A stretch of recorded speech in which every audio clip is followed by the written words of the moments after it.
ministre daal di dëggal par rapport ak yow li nga évoqué ci agriculture bi rawatina également ci énergie bi. waaw ci agriculture bi dama ko wax ni ko ñun ñu woon ci 1,5 million tonnes d'arachide lañ produire. ñoom te ñu joxe en terme d'impôt en terme de kii d'impôt kii nu mu tudd waay. d'investissement. non du investissement. en terme de production. presque 120 milliards la ñoom tey jii moom la ñu projeté pour 900 000 alors que ñun on était à 96 milliards d'investissement ci engrais bi produire 1,5 million tonnes loolu fii la ñu fekk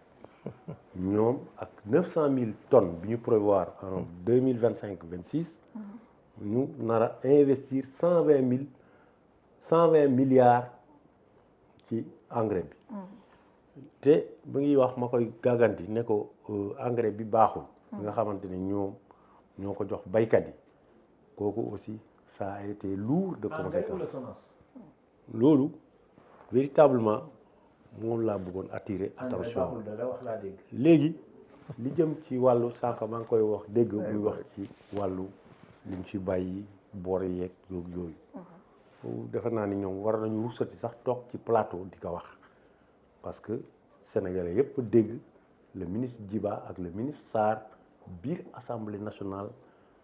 teggi xotti teg fële affaire bor boobu ñuy wax. da ko xotti ci ban moment ci assemblée nationale bi ci débat bi ñu doon def yàggul sénégalais yëpp di leen dégg. pour cette affaire de dette cachée là n'en parlons même plus loolu fii la ñu fekk. donc le gouvernement s'est trompé sur cette dette là loolu amu fii li leer ba leer mooy tey ils ont fait fuir les investisseurs te rawati si encore agence de notation yi dégraisser la note du Sénégal parce que tout simplement seen cuune moo ko waral seen incompétence nag toll na fa nga xamante ni toutes ces réalisations yi ñuy wax ni les Sénégalais restent de marbre te dañoo jaaxle parce que gisuñu ko sentiruñu ko. pourtant président dafa wax ni en matière de partenariat partenaires yi dañoo gën a consolider tey diggante bi ñu amoon ak gouvernement bu Sénégal te dafa nar a gën a lu nu nar a gën a suuxat la en 2026 loolu bokk na sax li tax mu féliciter Ousmane Sonko et son gouvernement. il projette le président projette il est dans les promesses à venir mais c'est pas dans l'immédiat ce que li Sénégalais yi di dund tey loolu la ñuy wax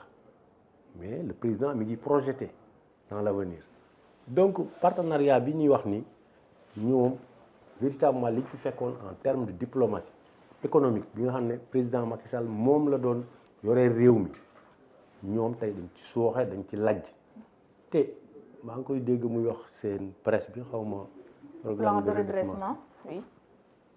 gis nga boo demee assemblée loi bi ñu fa voté PSE la te ñoom PSE bi la ñuy dérouler nii actuellement nii changé wuñu ko ba léegi demuñu assemblée parce que la loi li mu bëggoon mooy que ni ñoom seen programme bi ñu yóbbu ko à l'assemblée ñu voté ko ñu abrogé PSE bi nga xamante ni actuellement nii moo nekk à l'assemblée donc véritablement man dama jàppoon ni xëy na moom comme mu ngi ci gouvernement bi dina am leeral yoo xam ne wala yenn langage yoo xam ne du ma ko dégg ci moom au contraire dama jàppoon ni dina fi indi une contribution bu solide boo xamante ni dañ ci mën a sukkandiku ci li ñu réalisé ak ci li nga xamante ni véritablement moom la wax pour le chômage le taux du chômage plus tey la gën a élevé par rapport ak li fi président Macky Sall bàyyi woon yéen offre yi ngeen demandé woon xam nga yéen quand on vous parle souvent dañ leen di évaluer par rapport ak ce que vous avez promis aux Sénégalais li ngeen promettroon aux Sénégalais réduction taux de chômage bi niche fiscale yi nga xamante ni tey jii le Sénégal am na ko cet élargissement de l'assiette fiscale bi nga xamante ni ñoom la ñu yàgg a vanté ñoom moom la le président du PASTEF yàgg a vanté que jàpp ni tey Sénégal ñoom bés bu ñu ko jëlee chômage bi dinañ ko réduire drastiquement or depuis boobu ba léegi à part l'éducation nga xam ne enseignants yi ñuy recruter gisuñu fi lenn luñ fi teg te du point de vue social defe naa président bi waxu ci sax dama jàpp ni bourse familiale yi nga xamante ne moom la ñu supprimer tey jii nangu ñu leen ko jox boobu ba léegi nee na dañu ko indiwaat 2026. waaw mais fekk xaw nañoo rey nii li fi président Macky Sall defoon ñu ne baaxul tey jii gis nañu impact am te ñu jël au niveau du RNU du RNU moom lay tudd sànq ne 1 million xaw ma dinañ leen assister de famille donc c'est dire que toujours mais loolu léegi mën na noo jàpp ay jéego la. ay tergiversation moo fi nekk ba léegi ils sont en train de tergiverser parce que amaguñu cap bu leer bu ñu wax sa presse bi ñuy wax seen programme yi ñuy redressé nii Sénégalais yi gisaguñ ko ba léegi lan la jur ñun loolu mooy suñu problème dañuy ramener wu au niveau du plus bas du Sénégalais lambda lan la régime Pastef tey Diomaye ak Sonko lan la ñu apporté pays bi au-delà de discours yi nga xamante ne waxoon nañ ko fi wax bi ñu nekkee di campagne si bi ñu leen joxee réew mi mais ba léegi mënuñu progresser ñii ñoo àndate woon réew mi ñii ñoo sàccoon fii te jàppuñu benn sàcc donc on ne comprend pas loolu mooy waral parfois on est indigné quand sur certains plateaux tu entends certains di bëgg a dire yenn yi pour des gens yoo xam ne les Sénégalais dañ leen jox les rênes du pouvoir ñu taxaw tey 2 ans tey man je pensais que ni dañuy am un discours extrêmement fort du président de la République mu hausser le ton et donner le cap ne le Sénégal nous allons à l'horizon de 2026 fii la ñu jëm dinañu réduire drastiquement le coût de la vie. mais bu fekkente ni wax na ko pourtant da ngay réduire nga ko drastiquement. nga imposer les Sénégalais. te nee na continuité la dañ koy gën a wëyal la jëm mais ça veut dire que ni toujours ils vont taxer les pauvres encore impôts yi ñuy wax ni taxer les pauvres la luñ fi kenn mësul gis la ñuy gisaat les Sénégalais seront de plus en plus pauvres ñuy wàññi prix même bu ñu wàññee prix les Sénégalais ne le sentent pas de mémoire mësuñu gis ñu wàññi ay prix Sénégalais yi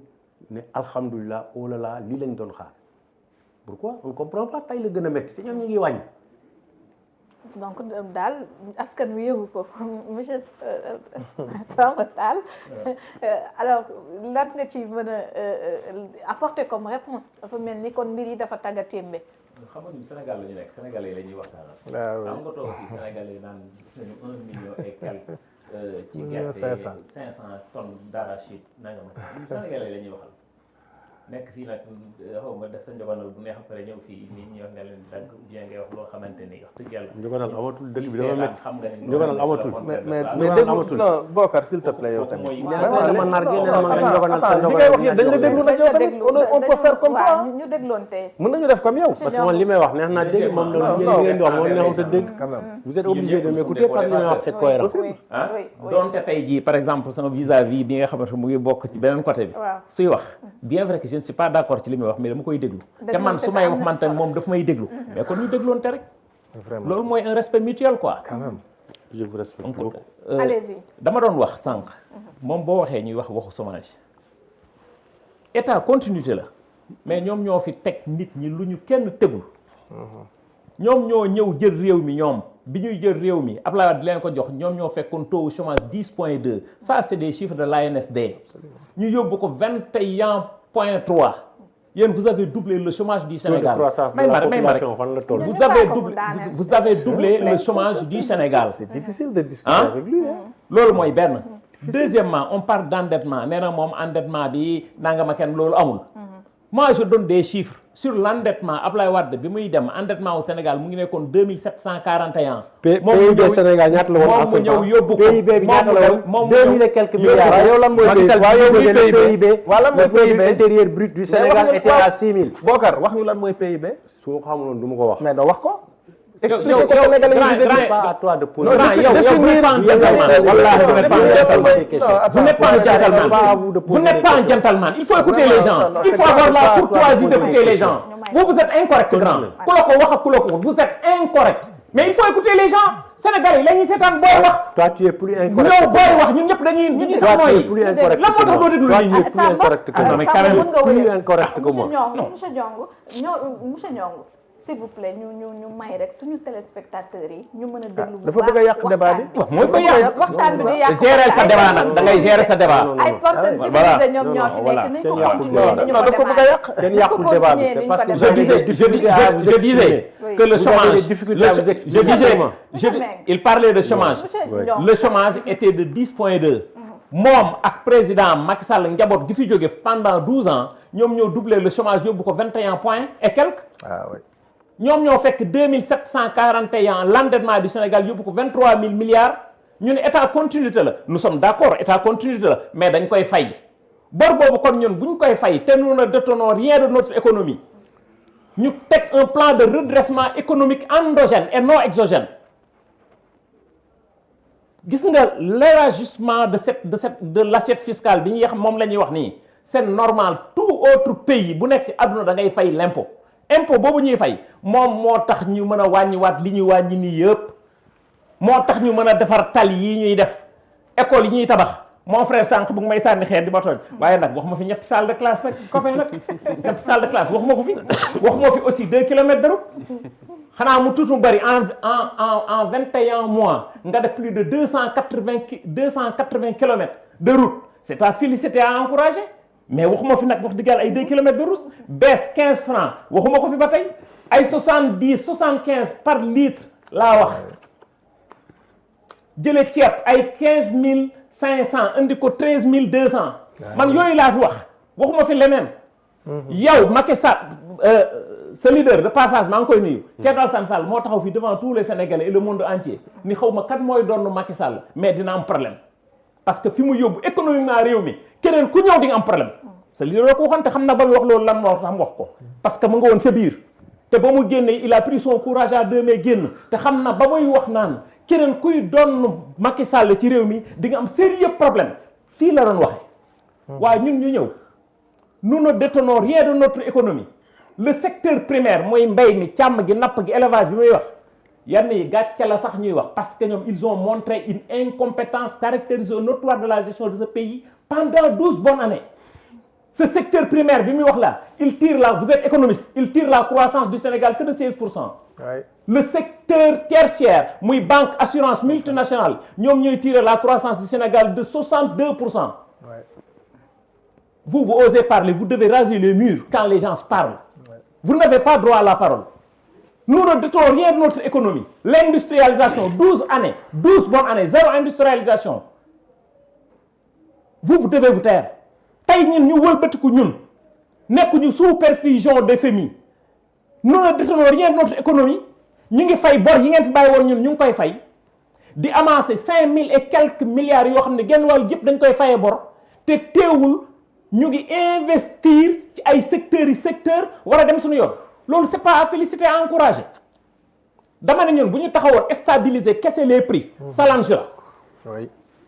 mais waxatuma stabiliser mais dañoo wàññi. wax naa ko sànq en 12 ans vous avez augmenté le carburant maanaam le super le gasoil 2 fois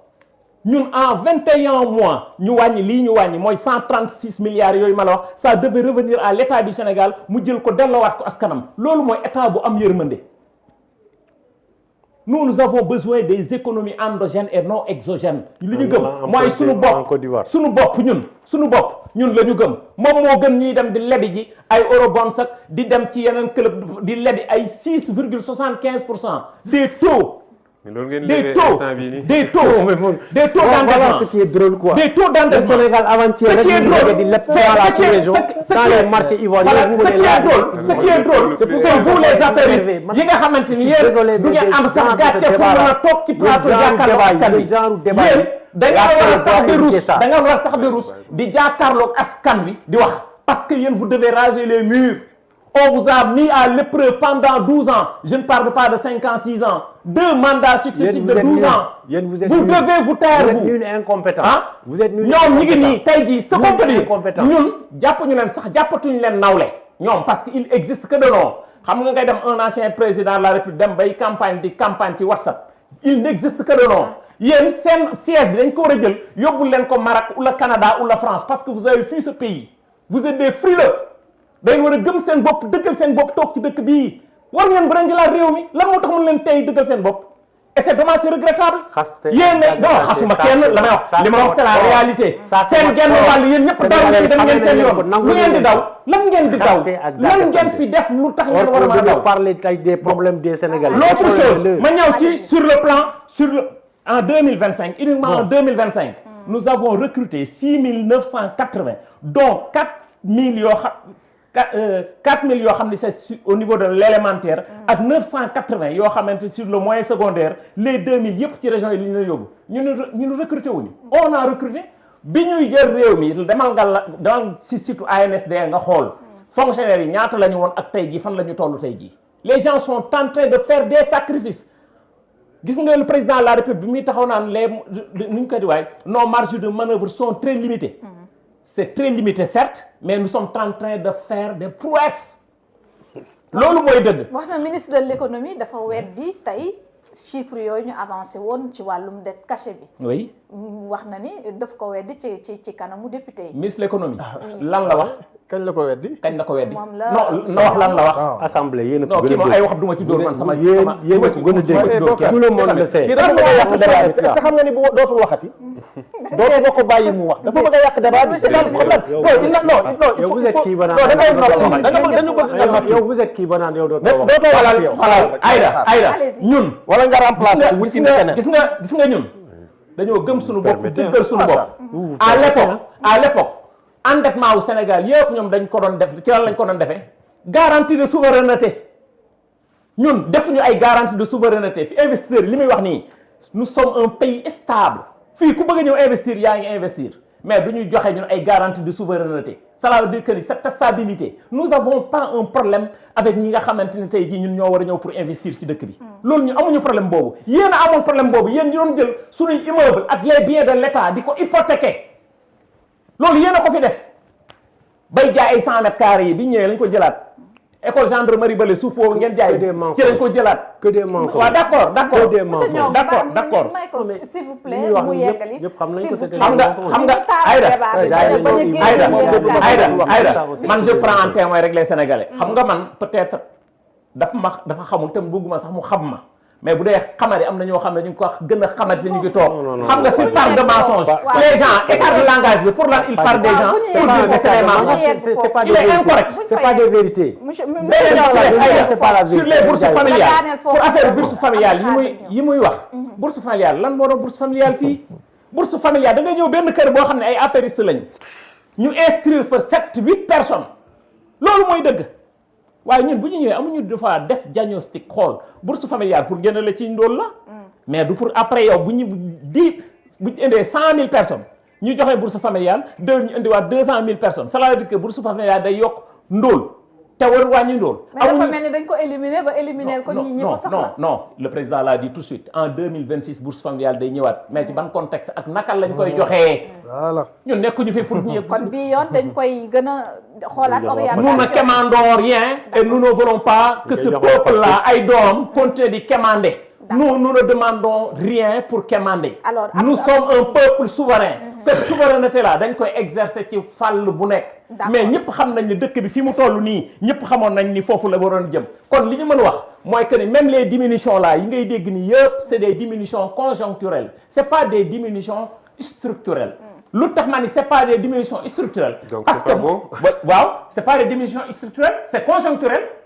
Donc ça c'est dama ne c'est conjoncturel xam nga tamal la c'est conjoncturel parce que essence bi ñu wàññi du suñu essence ñun bu ñu lakk pour jaay ko askan wi suñu tàmbalee dulier suñu essence ñun ba génne ko saa foofu mën nañu wax c'est une politique structurelle. D'accord. kooku mooy benn. Deuxièmement lii nga xam ne wàññi nañ ko tey ci électricité bi suñu gaz bi nga xam ne réseau gazier mu ngi def liggéey bu am solo. bu ñu jëlee gaz bi ba dugal ko ci centrale yi lakk nga xam ne suñu gaz la. bu boobaa on aura une autre baisse structurelle c'est là où je parle de structurel et de conjoncturel. alors bëgguma la couper j'ai quand même envie de prendre la parole waaw pour leeral rek point bi mu daanelee nii bu waxee que ne wàññi yi ñu def nii ay wàññi yoo xamante ni c'est conjoncturel c'est structurel pour sénégalais yi ñuy dégg mën ko comprendre mooy donc dafa wax ne wàññi la yoo xamante ne nii situation bi rek moo ko waral mais du loo xamante ne nii du loo xamante ne nii état bi dafa xool ay recette am ak li muy am ak li mu mën a wàññi mu wàññi ko pour mu nekk wàññi boo xam ne wàññi bu durable lay doon boo xam ne sax na dàq moom daf ñu wax ne wàññi bi du loolu bu conjoncturel mooy par exemple comme wàññi justement bi ñu def ci carburant bi mooy baril bi jógee bitim réew ñu koy jënd di dugal carburant bi Sénégal wàññeeku ñu bañ a wàññi depuis 2022 la bañ a baril bi wàññeeku woon ñoom ñu bañ a wàññi te prix bi foofu. je regrette 2022 donc waaw moo cher da nga juum. waaw même après nga c'est possible. donc ñu bàyyi ba tey maintenant ñuy door a appliquer wàññi boobu nga xamante ne nii dafa waroon a nekk systématiquement sur le carburant. waaw au moins def nañ ko parce que loolu moo am ci réew yi nga xamante ni. waaw mais def nañ ko rek c'est l'essentiel def nañ ko. fu ci mel ni Côte d'Ivoire Mali wala feneen. te loolu itam li mu wax sànq rek kon sénégalais yi war nañoo xaar ne dès demain wala après demain prix bi mën na yéegaat. day wàññeeku waat waxuñu loolu sénégalais yi. non non tu ne peux pas nous mettre en mal avec les sénégalais. non damay leeralal parce que man mënul déformer samay wax. la matière première bi nga xamante ni moom la ñuy jël industrialiser ko pour génn ci gasoil ak pétrole la ak essence laa ni du sunu matière première du sunu brut ñun. te teewul wàññi nañ ko moom moo ko wax léegi depuis 2022 la wax ñun defuñu ko woon ñoom ñun def nañu ko kon wàññi boobu laa wax. ñoom ñan wax tey léegi même ma ñëw même non damaa bëgg mu leer rek damaa bëgg mu leer.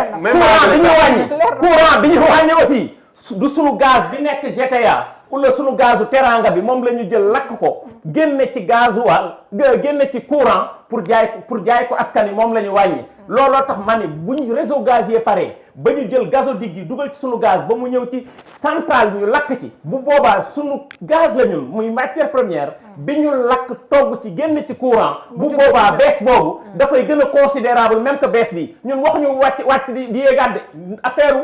hypocrite yooyu moom yàlla nañ ci yàlla musal ñun kay dañuy continuer wàcc mais duñu yéegal il faut mu noppi d'abord voilà dama bëgg rek mu leer man samay propos kenn du ko defar léegi ñu may ko mu yekkali ba mu daaneel sa donc finalement tu fais aussi ñu continuer ni ah non dama bëgg mu leeral il fait comme kii samay propos kenn du ko defar finalement il fait comme kii non li ma bëgg a wax mooy yow itam non bàyyi ma monsieur le ministre bàyyi ma àggale waxal ki nga bëgg a wax